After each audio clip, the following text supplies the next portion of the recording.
recording. And I'm going to see if we can go live on Facebook. This is my true test here. All right. Everything else I've figured out. This one, I think it's really just a matter of how's the internet doing today. I'm pretty sure it's not a different process every single time. I keep doing the same thing, and sometimes it works and sometimes it doesn't. So I have learned to talk through it though, because when I think it's not working, I'm actually live and there's this huge long pause. And all you see yourself like darting like back and forth, like trying to read, like, how do I make this work? It's so, oh my gosh, it was so deadly. I had one, I was like, I know it's me, but even I can't watch this. Okay. So we are going to hit the go live button. Everybody, be good. Okay. And okay, add a title. All right, let's see. Non-profits are businesses too. Here's the thing is spelling. Okay. All right, now I'm on Facebook. Let's see if I can get back to Zoom. We are recording. We're going to go ahead and broadcast. Okay. So we are live in as many venues as I can handle at the moment. And I want to welcome you all and thank you all. I think we're about 2 minutes early. So if you guys don't mind sitting still, chatter, but behave because we are live. We got to keep the silence from coming and, scaring everybody away. I have to admit, I did that once. I did a virtual field trip at SiteWorks, and while I was fiddling and trying to figure things out, I was not speaking, and I was looking at my test later, and 30 seconds of nothing is a really long time. Yes. So, is everybody having a good day? Lynn, you look like you're somewhere pretty. Oh, yeah, I'm at Lake Anna. Oh, how nice. Is that Jen, where you live? her pretty is just in front of her. What's that? I said Jen is too. Her pretty's in front of her, not behind her. Yeah, I made her go outside the other day so I could see someone. But yeah, I had to move actually. I was like, this is the only wall in my office where there's something interesting behind me. I realized yesterday when I was recording that behind me was the place where I stash all my bills and stuff. So my credit card statement was there with the account number and everything. I was like, oh, that's not interesting and not good. Anyone who is interested in that won't go well for me. So yeah, I had to switch venues. I'm like, all right, at least it's something. I need to get a panel. Miles had a panel in front of or behind him this morning that had a cardinal in it, just one of those screens. And it was a little daunting because like the cardinal's not moving. It's like you need the bird to move. I want to poke it. Aren't we not really there until we have a bookcase behind us or something? Something, yeah. See, a bookcase if you want to look smart, or nature if you want to seem outdoorsy. Mm-hmm. Okay, well, we are on 2:30 now. Are you ladies ready? Yes. We're going to be officially live now, even though we've been live for a couple of minutes. So I want to officially thank you all for coming and joining me today. We do this segment every Thursday at 2:30 for about an hour. Next week, we're going to be at a virtual field trip with Dan Moore at 8393 West Main. So come join us then for that. But right now, I have with me Cindy Colson, who is I'm going to read this now because it's a long title, Deputy Director of Strategic Partnerships for the Center of Nonprofit Excellence. Yes. And we have Jen Swigert, who is also here from the Path Resource Center, and Lynn Lauritsen from the Path Foundation Volunteer Hub.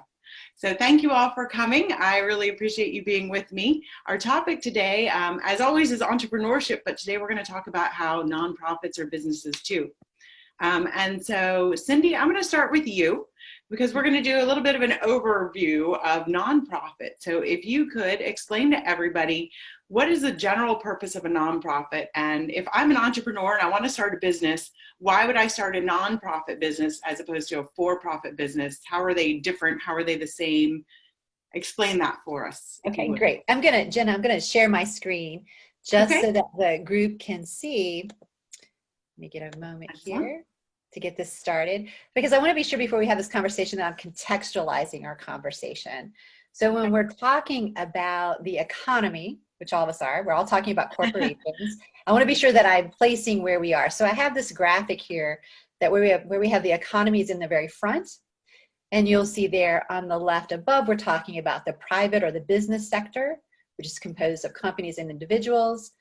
If you look in the lower left there, we have the public, that's usually your local government, your federal government. Their purpose is for the common good. And then off to the right is where you see the nonprofit sector. So we're in what we're the third sector or the independent sector, but we are part of that trifold that helps to build our economy. And the nonprofit is really focused on the cause in the community as a whole. So you'll see examples there around education, religion, environment, health, social well-being.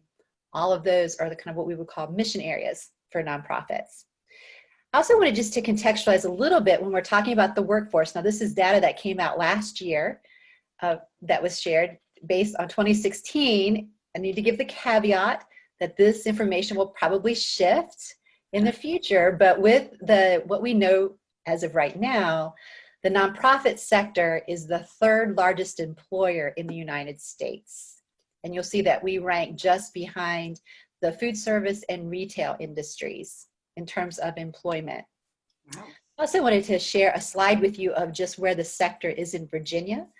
So in Virginia, we have just shy of 38,000 different nonprofits in our state that cover all aspects of work in the nonprofit field. We are generating about $63 billion in revenue, and we are holding assets of about $153 billion. So when you're looking at all that we hold, we are an economic engine. I know many people, when they think about nonprofits, they kind of lump us into this idea of just a charity, but we actually are an engine in the workforce and in the economy. We consume goods, we employ people. We are an engine that helps to support the work of our communities. I also want to do just a brief comparison here, particularly looking at small businesses. So when we look at small businesses, as I have it defined there for you, they're really designed to enrich the owners and the shareholders. The organizations are really designed to benefit the community as a whole. You'll see at the bottom of that graphic, I have caveats, because we are starting to see this blending of our two different sectors. And the blending is happening in terms of small businesses. We are seeing small businesses that are emerging, particularly in the state of Virginia, because there are only 35 states in the United States that actually offer benefit corporations. But in Virginia, businesses are allowed to be a benefit corporation, meaning that they exist not only to raise a profit, but also to have an impact in the community in which they exist. And that's actually part of their charter. On the nonprofit side, you see I have a caveat there that nonprofits cannot exist if they don't generate a profit. So even though we're called a nonprofit, we do need to be sure that we have a profit that we're able to carry over, just as any business does, into the work that we do. And overarching both of these, I just want to stay in the state of Virginia. To be a nonprofit, you have to have an articles of incorporation. So in Virginia, we are a business, we are a corporation. The IRS determination is how we actually spend our assets. So in a nonprofit, those assets, those revenues go back into our organization. If you are a corporation that's a for-profit, you have more determination as to whether that goes to the owner or outside the organization, et cetera. More decisions are allowed there. So that's kind of an overview. Jennifer, do you have any other questions that you want me to answer? No, that's fantastic. Thank you. And that is one of the things I think that has been a huge misconception is how different they are. And they're not completely different. In fact, one of the surprises for me in helping other people form nonprofits for the first time is that you have to file for your LLC just like a corporation. So from the very beginning, you start out with the same thing, only your mission and your purpose is different. But for me, and I think you all will agree, and you just said it as well, if you're going to continue your mission, if you're going to be successful, you have to grow and have profit. It has long been a misconception that if you're a nonprofit, it means you can't make any money. But you can't continue a business from year to year when you don't make any money. Exactly. Operating at a loss is never a good thing, no matter what kind of entity you have. You're exactly not a good business model. And I will say, and everything else beyond that original formation of who benefits from the corporation, I said small businesses benefit the owners and the stakeholders. Mm-hmm. The nonprofit benefits the community. Really beyond that, so much of it's the same. We have HR, we have strategic planning, we have finance, we have leadership, all of those things that you talk about in business, they absolutely exist in a nonprofit. So I'm going to go back to one of my first questions. If you can just explain a little bit more, if I were, say, a teenager right now, and I'm thinking about going into business, how do I decide what I've got? Like if I think, you know, maybe a nonprofit sounds really good, how do I know if my idea is one that is non-profitable? To make up a new word. So one way to think about that is in the nonprofit, this is an analogy, those that consume the product or services are not those who actually purchase that. So let me explain that a little bit further. So when you're looking at a for-profit business, you're usually generating either a service or a tool or a product that someone's going to come to you and buy. In a nonprofit, in most cases, those that are actually consuming what you are producing generally aren't those that are funding it. And the reason, let's give an example of if you have a park of some sort. I know there are different kinds of environmental agencies. So many times those entities will pursue grants or donors that will help to purchase the land and develop the land that's then free to people to come and have access to. So there again, the people that are using it aren't paying for it. It was actually purchased from someone else. So if you're thinking about a nonprofit, just as you do with a for-profit, it's good to do a market analysis. So this market analysis is going to do two things. It's first going to see if there's anyone else out there doing anything even remotely like what you're considering. And if they are, the question is, how would you like to partner with them or enhance what they're doing? And if you find that doesn't exist, then the second part of the market analysis would be who is going to invest in your work. So it would be floating these ideas past donors, past funders, see what grant opportunities might be out there to see who has the interest in funding what you're wanting to do. So it's that market analysis piece that would help to answer that question for the entrepreneurs. That's great. And so it's always been my opinion, and you can state whether I'm right or wrong, nonprofits generally have more target markets that they have to respond to seek out. So it's actually a little bit more complicated of a business model because your target market for who's paying for your goods and services is not the same as who you're marketing those goods and services to as an end user. So it takes a little bit more finesse, I think, in some respects. You're exactly right. In our jargon, we would call those constituents. It's just in the nonprofit lexicon. So we would say that you would have the constituency of the donors or your investors. You have the constituency of your clients or those that are accessing your service. You also have the constituency of the community as a whole, because you are there to benefit the entire community, which goes beyond just those that consume your goods. So when you're doing reporting about impact, you're reporting to donors, you're reporting to those who use your services, and then you're reporting to those at the larger community as to why you're a benefit to the community as a whole. So you're correct. There are 3 different constituencies to a nonprofit. Thank you. And I'm going to move over to Jen Swigert now, because I think, as Cindy was mentioning, market research and analysis, if I'm not mistaken, that is something that a nonprofit person or someone who's thinking of starting a nonprofit could come to the Path Resource Center for help with. If you could explain some of the tools that you have there and maybe a little bit more specifically about the nonprofits that we have in Fauquier County, how many approximately, if you know, and what the majority are doing right now, and what you have at the Resource Center that can help them. Sure. So at the Path Resource Center was created by the Path Foundation to have one-stop shop for able to have support for their infrastructure. So CNE at the Path Resource Center, we provide technical assistance, training, resources such as the library and the Foundation Center directory online, which is a grant finding subscription.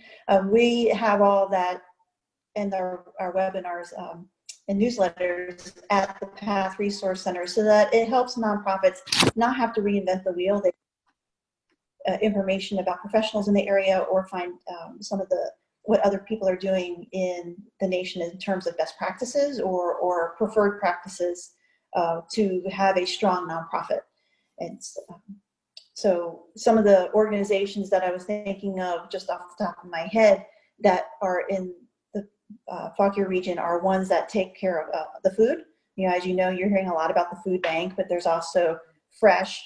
Some of you that are in the Fauquier schools, Fresh is the the nutrition organization within the schools. And then for Rappahannock County, it's Commit to Be Fit.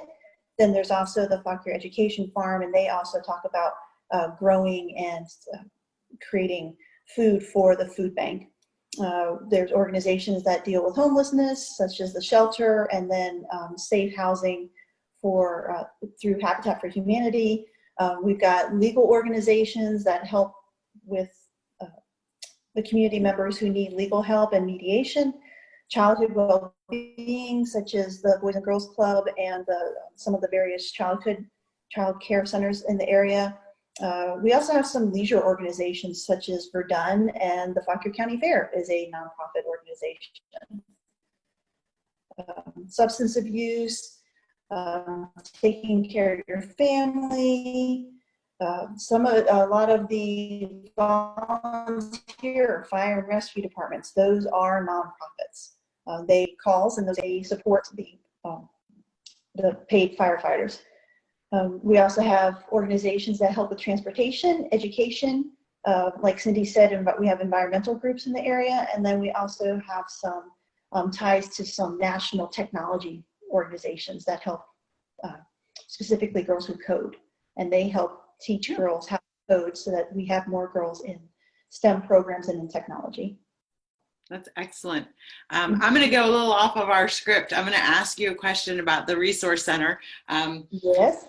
What is probably the most widely used resource that you have at the Resource Center, and what is the one that is utilized the least? What's your best kept secret? Best kept secret is our library. We have over 200 books in our library. They're available for any nonprofit to check out. So all of our services are available for free, thanks to the PATH Foundation, for any staff member, board member, or volunteer of an organization. We have various topics. The books, they can take them out. We try and keep them updated with the latest editions. So those that can't do stuff while they're in the work because they're in there doing the job, they can take the book and work on it later and return it to us in a few weeks. But probably our most used are our technical assistants, organizations coming to us asking specific questions on how to do things better. In relation to that is our workshops. And then the one thing that is tied to the PATH Resource Center is our meeting rooms. We have 2 large meeting spaces over on the other side of our floor, and those are free to any nonprofit 24/7. Oh, wow. Yeah. That's great. Do you have to be there 24/7 for that? No, they get a code. Okay, that's good. Yeah. So in speaking about Fauquier County resources and our nonprofits here, can you tell me what do you see as some of the challenges maybe that are more prevalent in our area's nonprofits, either just in general, or maybe some of the challenges that they're facing specifically because of the pandemic and everything we're facing right now? So what we're seeing right now is the United Way puts together a report called the Alice Report, and it's asset limited, income constrained economy. And basically it's talking about the families that are one paycheck away from disaster. And this pandemic is highlighting all of the issues that happen with that. So those families, for a family of 4 in Fauquier County, to be able to have housing, food, and reliable transportation would need to have an annual income of $94,000.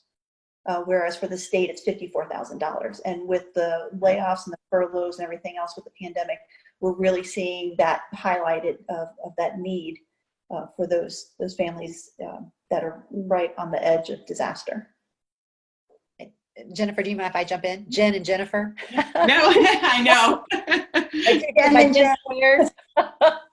You have my permission.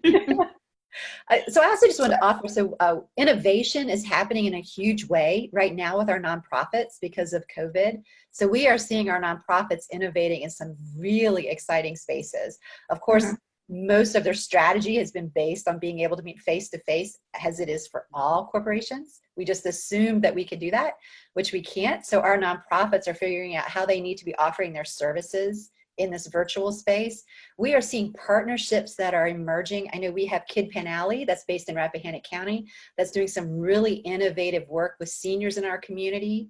That's just to name one. I mean, there's just incredible collaborations. I don't think that would have happened without this disruption.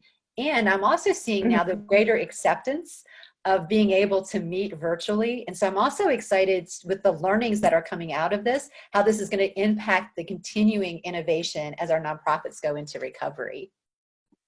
And that's a good point. Thank you. Some of that. Sorry, go ahead. You can see some of that innovation between 4P Foods, which is a for-profit organization, and the food bank, and Fresh. They have a collaboration between the three of them. So I don't think that would have happened as quickly if the pandemic hadn't happened. Those are amazing things that are coming out of it. And I'm always happy to see the silver linings. That is something that I'm always looking for is, you know, it's a terrible time for a lot of people who are having a hardship right now. But at the same time, there are so many innovative, as you said, Cindy, creative solutions that are coming about that either wouldn't have come about or, as Jen, you said, maybe just not yet, that are being forced out now. And it's a matter of strategizing how to shift and change to keep up with what's happening today, but also to make that shift toward the long term of what's this going to be like in the end. You know, it isn't going to be like it is right now, and it's not going to go back to the way it was before. So everybody's having to shift forward. And you guys have named some examples. Do you have any others, Jen, that you can think of, or any of you, of specific nonprofits who are doing just something completely out of the ordinary, different now that they weren't doing before COVID came about? So I know the Boys and Girls Club has multiple Zoom gatherings together. They have just you know, some chat circles. They're continuing their cooking classes online, and they also are collaborating with Second to None Sports to do some physical activity between Second to None Sports is in Vint Hill. So they're working together to provide some physical activity for the kids with the Boys and Girls Club. Oh, that's fantastic. I'm trying to read through my list of questions because I think we're going all over them here. I'm talking about pivoting, engaging with donors, you know, fundraising. I know I have seen a lot of chatter online. Of course, everything we're doing is online now, but hearing a lot about how nonprofits are having a difficult time now connecting with their donors. I think they're having an easier time figuring out how to fulfill their mission in different ways now. How are they connecting differently with donors right now? Jen, do you want to start with that? Well, I'm waiting for Cindy. I'm gonna start pointing. Cindy, she's like, I'm on it. Well, I'm happy to start. I'm happy to start, and then Jen, you jump in. So yes, indeed. So the fascinating thing is that we just concluded Give Local this week, which was a tremendous success. I think the number I heard was a 37% increase of giving over last year. So that means that our donors are our community. So our donors are our community, right? Our individuals are saying, yes, we want to be here. We want to help to support those that are in need. And we saw that demonstrated through Give Local. I think the challenge for our nonprofits is how do we connect with them? So traditionally, a lot of it's been through mailing, which they can continue to do. The second one would be having some phone conversations, which they can continue to do. But third has really been around events. And that's really a challenge because, again, events require people to congregate. And it's definitely been more than 10 people that have come to an event. So you would hope. right, we hope that's more than 10. So it's how do we shift that into this virtual space? And some of that's been shifting with organizations reaching out to the sponsors of those events and just asking if they would contribute, even though they're not able to provide the event. Some people are looking about going into a virtual space for their fundraising. And I know Jen's done some has resources around that and what that looks like. So Jen, you may be able to give some examples of what you're seeing and reading about virtual fundraising. So with the virtual fundraising, they're able to take the event and make it, I think it's more of a benefit for the organization because instead of everybody having to come to one location, for example, you could do a 5K and the 5K is taking place like through the week. So they're able to get the fundraising and the sponsorships to sponsor the 5K. And then it's encouraging everybody to exercise safely outside and be part of this greater event instead of having to all be in one location. So they're really looking at making it family friendly and really encouraging everybody to do something Facebook Live, to put themselves in there and really be part of that community when they're doing the event. And the, those people that are at home that are able to do it and that want to be part of the community are really stepping up and encouraging their friends and their family, and they're really making it a bigger event than what it could have been if it, and especially with the 5K, like if it rains, you don't have that many people. Some people like me are fair weather runners, and I won't go out in the rain. So virtual, and it's all week, you have no excuse not to do it. And that is great, because I have to tell you, as someone who formerly ran a nonprofit organization, having outdoor events is a huge to-do, because you have so much faith and everything you've got is riding on whether it's a good weather day or a bad weather day. And it can make or break you, because, people aren't going to show up if it's bad weather, even if you don't cancel the event. And now, if they can make things in new creative ways and virtually, you don't have to really worry about the contingency plan, because you're not bringing all of your resources outdoors at one point at one time and banking on the weather. So I think that's a really great way to do it. And I'm going to shift now from talking about how we're connecting with donors to how we're connecting with volunteers. So I know, most people, when they think about volunteering for a nonprofit organization, they think about getting out there. I volunteer with Habitat. So if I'm not out there slinging a hammer or being shown how to cut a piece of wood, I don't feel like I'm really volunteering. I'm not on site. And so now I understand there are new ways that organizations are trying to get their their volunteers engaged. And Lynn, I think you can speak to that. What are some of the new things that nonprofits are doing to engage their volunteers? Hang on. Okay. There you go. You're live now. What's interesting is, certainly there were a lot of new opportunities that emerged immediately, even recently with COVID-19, and a lot of the things that Cindy and Jen are talking about, the collaborations and so forth. With that come opportunities for engagement, for community members to be engaged. But what's interesting is that I think what some nonprofits are finding is that there were always ways there. It's just that maybe before, the one thing that was maybe lacking that is maybe more prominent now is time. People are finding they have more time than they did before. And so as a result, those, it took a little bit for nonprofits to say, wait a second, okay, maybe I don't have anything immediate that is directly related to this health crisis we're in, but what I do need to do is look at my opportunities that I've always had and see which ones now are going to resonate more with our community out there and put them out there. Because, if you kind of just leave them static where they were before, they may not get noticed because, what people didn't see before, they may never see because, they may not necessarily be looking for it. So what we did is, I manage a platform where community members can go, and we've actually created a page where they're called virtual volunteering, virtual volunteering, and it is a wave. It's and it's interesting because before that we called it volunteer from home. That's what we called it, but in truth, it's virtual volunteering. So it's not necessarily from home. It's just wherever you can be. Wherever you can be, that's where the volunteering could take place. So it's kind of, a new name has refreshed for it, but it's always been there. So I think what a lot of nonprofits are focusing more now on maybe board work. So, if there are individuals out there that want to be participating on a board level, I mean, a lot of that can be done virtually because, again, there's Zoom meetings, and, when it comes to board work, there's a lot of it is, boots on the ground, action oriented, but some board work is, your skill set or, what you bring. Do you bring, finance background or, so there's some of that. There's also social media is definitely, that has always been a need for nonprofits. They've always needed help with their social media, their marketing, and it's been tough to get. But now, again, there's people with time.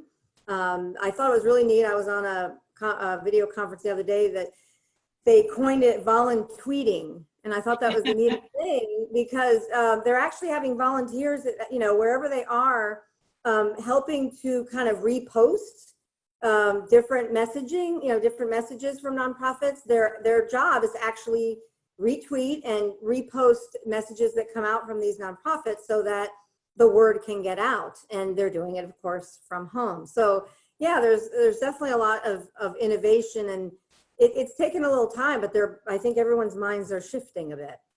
No, that's fantastic. I know that is definitely something we can say that the nonprofits have in common with small businesses. There are a lot of small businesses who need assistance with web presence and social media items. So, I think it's a common problem across the platform there. Is there anything, I know you're saying that virtual volunteering is really just a new term for something that's been around for a long time. So, that's good. It does refresh and sort of put nonprofits at top of mind a little bit more than before. Are there any things that you see other than maybe social media help that are new opportunities that nonprofits are coming from or coming up with? New ideas?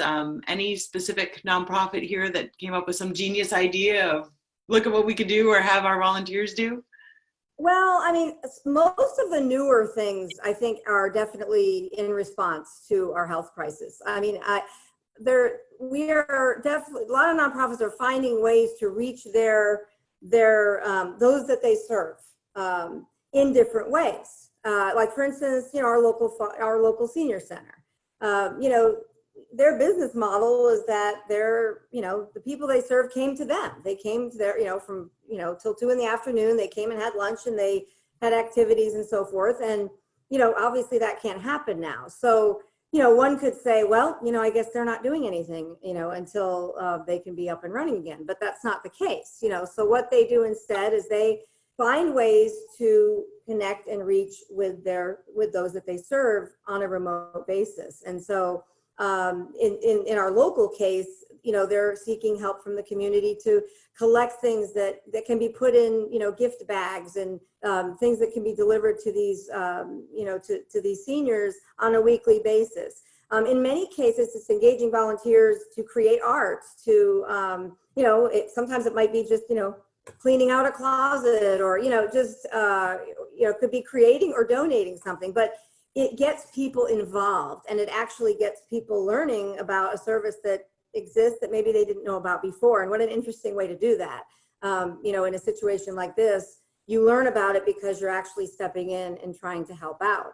I think some of the other newer ways I was going to talk about was, for instance, I do not locally, but I do know of an organization in this case where they're actually taking iPads and they're, distributing iPads and enabling remote, individuals that they serve remote to be able to communicate, technically on iPads and be able to, but that took a whole movement that they never engaged in before. It took skill sets they didn't have before. And so they tap into the community to help them with that. So the one thing that's incredible to remember is that really whatever any nonprofit needs, the resource is out there. And so it's just a matter of finding the way to get it. And I know one of the things you asked was like, how do they do that? How do they find volunteers? And, prior to now, it's typically word of mouth. It's typically, a friend of a friend of a friend. And what makes letsvolunteer.org great is that it enables nonprofits in our community to be able to reach people they wouldn't otherwise reach, to reach skill sets that they might not otherwise know about because they're actually touching people they don't know. And in most small communities, a lot of volunteering is really, just that close-knit connection of people, which still is a great way to seek volunteers. But the truth is there's a lot of people out there, especially people now who were working full-time, maybe even commuting into DC, and now they're sitting at home and they have incredible skills to offer. And so to have a tool like this where not only does the community know that they can go there to find things to do, but nonprofits know they can put things out there for those people to find. So it's matchmaking. And so, you know, it's interesting because I just got a call today from a local, you know, it's a local community member in our county. And he worked in DC for years. He commuted into DC. He worked in the entertainment industry. And he's just calling because he's sitting at home. And it's not that he's not doing any work, but he has lots of connections. He knows individuals. He even knows in his former businesses, he even knows, you know, in the entertainment business, celebrities that want to give back, and he can make that connection. And here's a guy where he's saying, I want to figure out a way to use what I have to give back to my community, to use my connections. How can I do this? How can you plug me in? And it's really neat that there's a lot of people out there that we don't know about that are like that. So to have something in a community bring those together is pretty neat. I want to go back. You mentioned letsvolunteer.org. Is that the website address for the portal that you manage, for the hub? Sorry. Yes. Is there a way that you can share it on the screen and walk us through what that looks like when people go to, it's letsvolunteer.org, correct? Yes. So when you log on there, what does it look like and where do you go? Okay, well, I will share my screen. Let's see. See, I'm stretching everybody's skill set today. I think this pandemic has done that. We have all started new skills. Okay, well, I'm trying to get to, let's see, how do we, okay, there we go. So when somebody goes to this site, this is what they're going to see. Okay. Hub. And you can actually look, you know, you can actually, I always say shop around without really signing up yet. Signing up is only required when you want to respond to something on here. So if you're just somebody looking, then you simply click on volunteer now. And as you'll notice here, this is for organizations, nonprofits. We have about 150, well, actually about 155 nonprofits on there now represented. But as a community member, and, you know, I certainly, you know, knowing that our audience out there, potential audience out there right now are, you know, future entrepreneurs or, you know, looking at college and careers and so forth. This is a great place to go to learn, to practice skills, to learn about businesses. You know, it's really great when you can put on a resume that you have done, you know, not only just volunteer work in and of itself, but also that you have engaged with an organization and learned a skill or, you know, participated in the business world this way. So, you know, I highly recommend for many reasons to, you know, look and see if any of them resonate with what your future career plans are or businesses that you wish to start someday and you know, join up with them. But if you look, there's just pages and pages of opportunities and you can see what nonprofits each one connected to. But instead of, you know, since there are hundreds of them on here, a really easy way to do it too, as I was mentioning, if you want to kind of hone in on, you know, particular businesses or particular skill sets that you might have, you can look at these filters.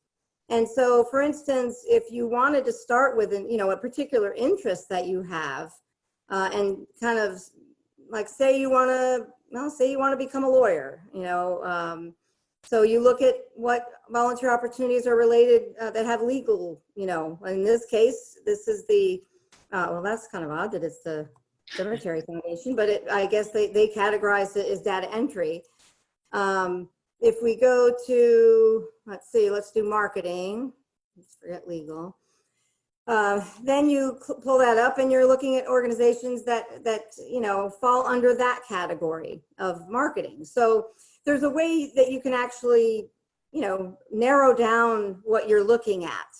And when you find something like Jen was talking earlier about a 5K, so if you look at this Run for Your Life 5K and you look at details, it'll tell you in detail what this volunteer opportunity is. And it's, you know, this particular one has to be 18 and older. And you can, speaking of which, you can even filter out by age. So you could come up here and say you're not 18 and you don't really want to waste time on looking at things that, you know, that you can't do by yourself. So you put in an age and then you click search and then it will give you things that, well, in this case, there isn't any. Let's just do this then. search. And in this case, it gives you those that appeal to to the age 16, where that's the age that's put in on the volunteer, kind of volunteer guidelines for these positions. So, like say you're good with video, taking pictures, here's a good one here for, someone to participate in, and you could even build a skill. And some of these, they're actually telling you that they'll teach you the skill. And I think I've seen a lot of agencies now capitalize on that, knowing that people are, available and they may not have a skill, but hey, if you've got the time, we'll teach you how to do it. And I've noticed that a lot of outdoor organizations like the horse, Serendipity is a horse farm and, horse therapy. And they're getting a lot of interest because they're outdoors, they're dealing with like one person at a time, and they'll teach you the skills. So I think organizations that are willing to teach skills are really capitalizing on the availability of our community right now because they have the time. They just may need to be taught how to do something. And then before you started applying filters, when you were just looking at opportunities, I noticed that some of them looked like goods. So are there also opportunities on there for donating items, in-kind goods, instead of just services? Yes, if you look here on the left, I do have again, we're always trying to make it a little easier to find things. So if you look here on the left, I have a tab that says something to donate or consider leading a collection drive. Because I've always felt that, donations, we always tend to we always look at that as, separate donors and volunteers. And I believe that donors and volunteers should be in the same, should be cross-pollinated, those two lists. And, when you are, you could donate things, but also donations can result in doing a drive and collecting certain things that are needed.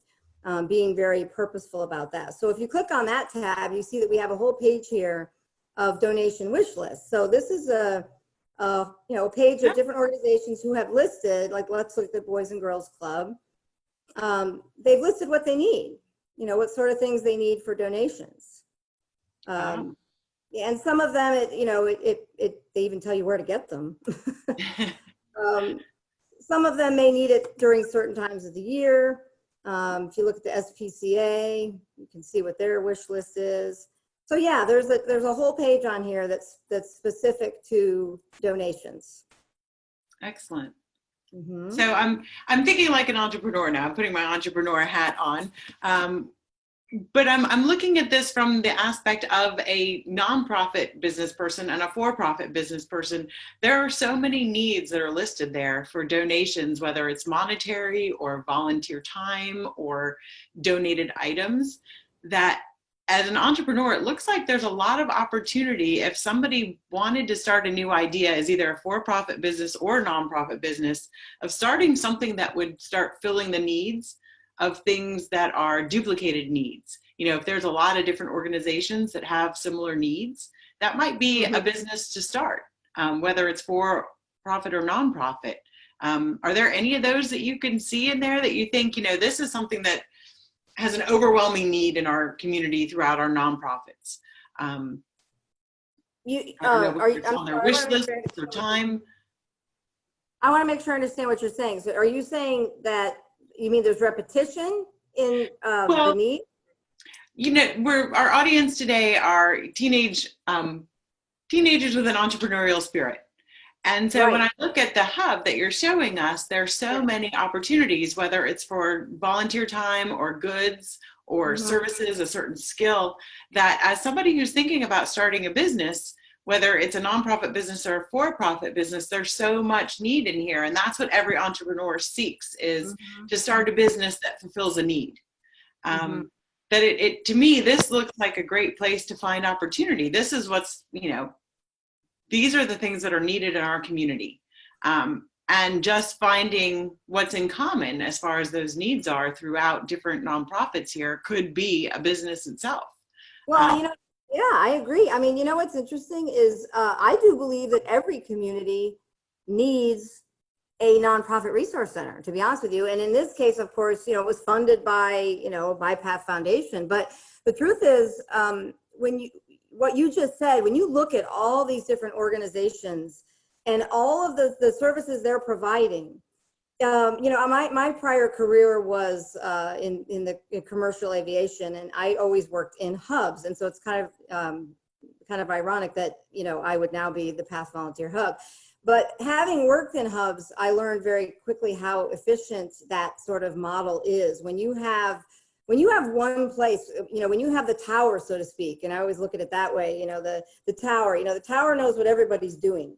And so when there's a tower and there's a place where, it is known what everyone's doing, then you can help to create these collaborations. I mean, a lot of these collaborations that Cindy and Jen were talking about today and that we're talking about today are a result of the fact that we have a hub, we have a place, a center, we have people who are hired to actually pay attention to this and to help bring these organizations together so that efforts aren't duplicated and we can be as efficient as possible. So to be honest, I mean, I'd love for one of your entrepreneurs to think, is that a business venture? Does it have to be funded by, a foundation, or is that actually a business, that could actually take place in a community? That would be an interesting thing to look at, I think. Absolutely. And another thing I was wondering, through this portal, through your hub, are there also job opportunities there when nonprofits need to hire somebody? Are those listed here as well? Or is it just volunteer? No, this is just volunteering. This is Okay. just volunteering. But the other thing too is when it comes to businesses, we also try to encourage, and Jen speaks really well to this too, as does Cindy. But social responsibility and the fact that anyone that is looking to become, an entrepreneur in the future has to really look at causes and, identifying themselves with a cause and making that public and, engaging their employees, their staff members in volunteering. This is all really important. And so, to know that there's a tool out there to help agencies, to help businesses find out where they can plug in and where their skills fit in. We're still in the process of trying to help direct small businesses to provide services to nonprofits, to connect those two sectors so that, they're not, we always kind of make the joke that accountants aren't painting fences, that maybe accountants are actually providing accounting services.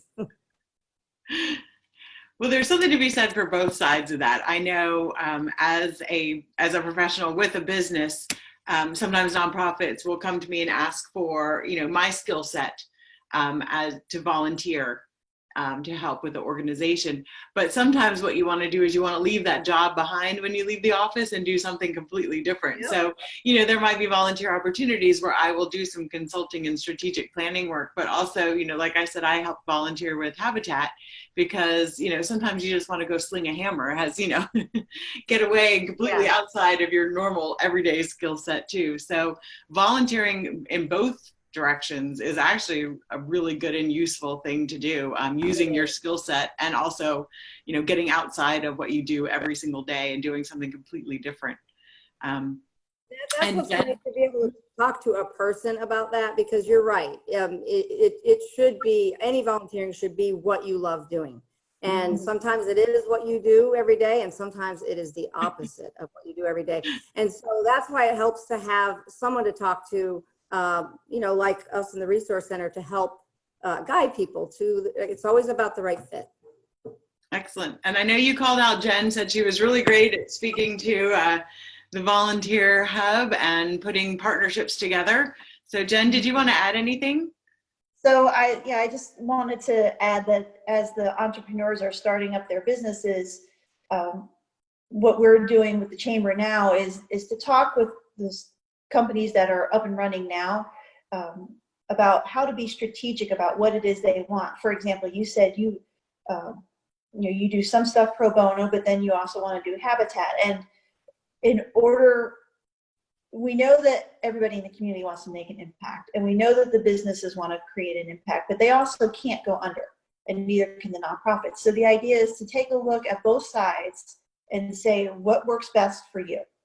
So if you didn't want to do anything with your consulting and you wanted to do habitat, well then if you made that strategic decision, then you can go ahead and move along with those projects. When somebody comes to you with a project like that, then you can say yes, and not be saying yes to everything, which is often something that is a frustration for our business owners. They're coming at me with everything, and it's because nobody knows what you like or what you want. And the idea is to help find out from your business, what is it that you want to, what's your topic of interest? What are the things that you like to do? And then go to the nonprofits and see what they're looking for and try and create that match so that everybody has a good experience on both sides. Mm-hmm. And so I would just encourage any entrepreneur to really think about that, how they're going to incorporate that corporate social responsibility in their business plan and their budget. Yeah, because a lot of the community assumes that you, as a business owner, and the skill you have, that's how they identify you. You run this business; these are your skills. So therefore, I need these skills. Therefore, so Jen makes such a great point that if you have a passion that isn't related to your business, but still make that evident. So that people know that just because you may not be providing, on a regular basis, providing the services that your business does, you're still engaging with the community. You're still being socially responsible. And that's becoming more and more important to people, even when they're looking for jobs, to find businesses that are socially responsible. Excellent. Well, I want to thank you all. I'm going to ask you each to give us one thought or one idea, something you've seen in our community lately. And hopefully you can each come up with a different example. One nonprofit organization, you can name them specifically or not, who has done the most unique creative pivot right now, something that they did that was not part of their normal, or they didn't seem to think was part of their normal mission before, but they've pivoted and just done something completely unique and creative just because of the time that we're facing right now and the challenges. Does anybody want to start, or am I pointing fingers? I'll go. You don't have to point at me. So I mentioned this earlier about Kid Pen Alley that's in Rappahannock County. So that organization actually works within schools, and it works with the students to create their own song. So it takes their experience, moves it into song, and they're working with very gifted and talented musicians to help the students to do that. Their pivot is that they recognize that during this time there was quite a need locally in Rappahannock County, and specifically for seniors who are shut in beyond the means that they normally are. And so they've actually worked with them to create a story and a song about their experience. Excellent. So they somewhat pivoted their target market. They're still doing what they were doing, but they shifted from youth to the elderly. Correct. And within a school-based system into a community-wide system.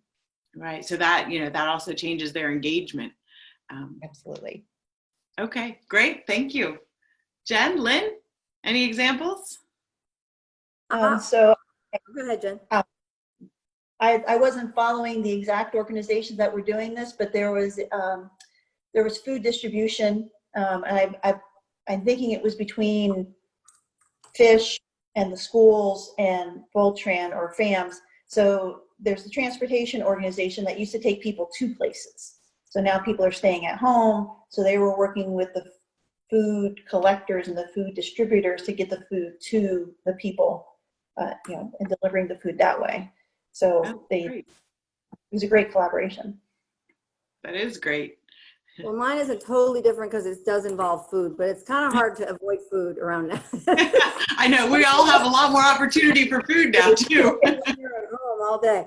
No, but what I love is, I have to say, one of the biggest changes I've noticed that is very inspiring to me that I've seen in the community is I have seen for-profit small businesses working very closely with nonprofits.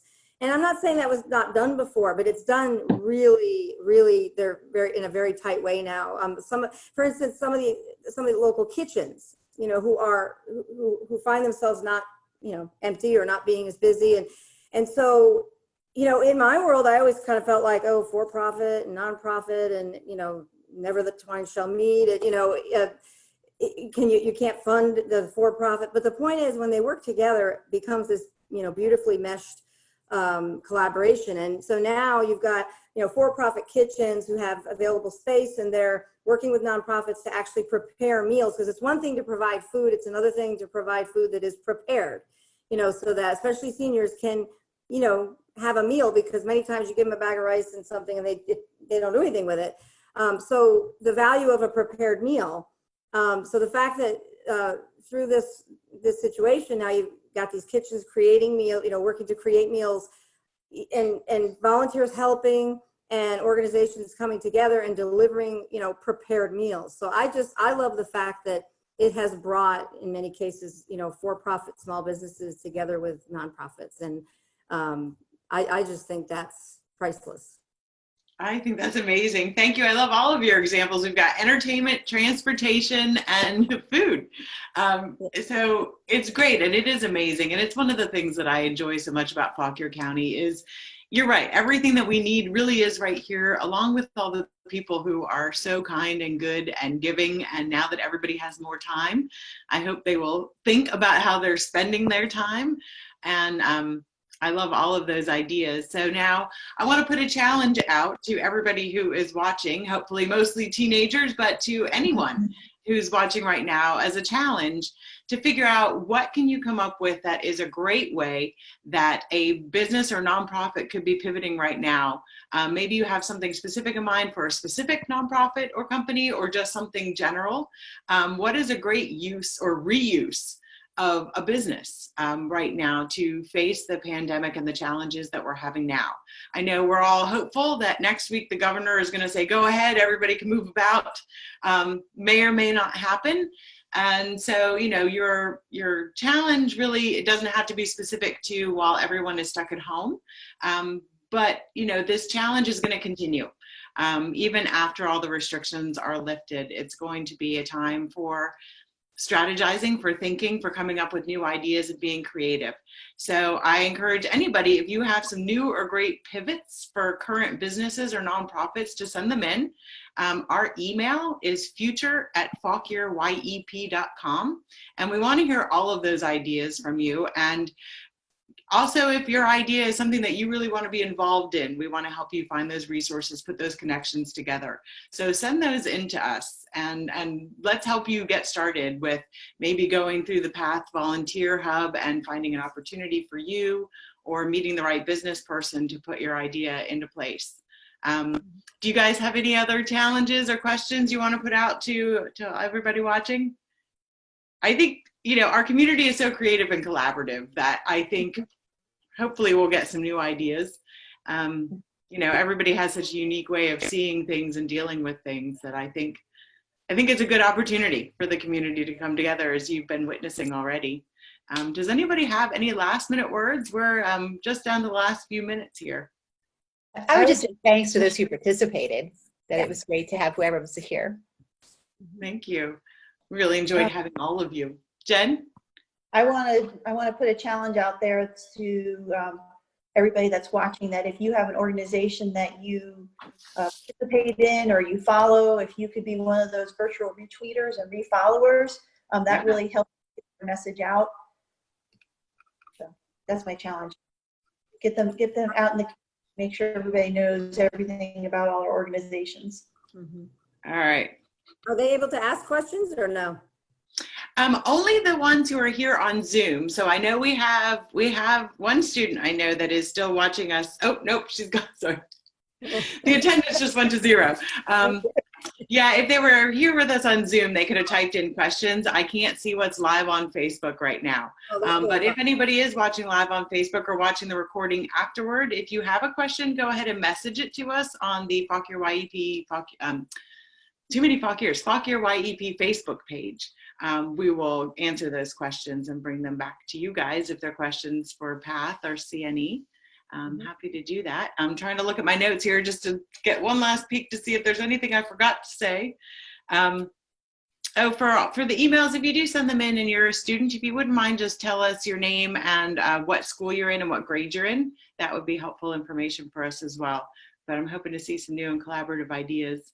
And Jen, Cindy, and Lynn, thank you so much for being here and explaining nonprofits to everybody and how they are different and the same as for-profits. And hopefully we can get some more community resources flowing and collaborations. Thank you, guys. You're welcome. Yeah. Thank you. And for everybody, I hope you come back next week at 2:30. Like I said earlier, we'll be doing a virtual field trip with Dan Moore at 8393 West Main in Marshall. And we'll get to see his business and businesses and what he's doing and how he's doing now. I'll see you guys next week. Thanks, everybody. Thank Bye. you. Bye.